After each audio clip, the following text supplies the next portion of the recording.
Today, let us know about one more new smartphone, that is Redmi 10X. Redmi 10X is the first smartphone with dual 5G SIM support.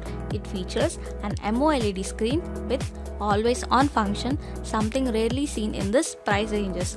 This will enable the always on display feature, and it seems that it will be highly customizable with text, patterns and even images.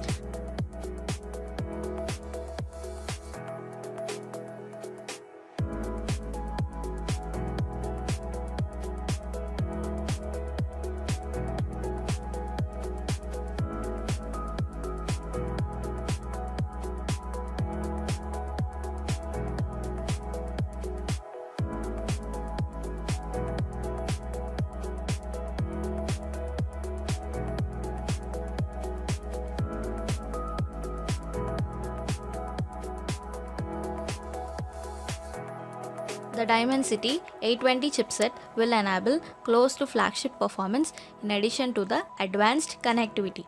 There is no word on pricing yet, so all the details will be revealed on 26th May, so you have to wait and watch for it. So guys, if you love it, please like, share, comment and don't forget to subscribe our channel. Thanks for watching.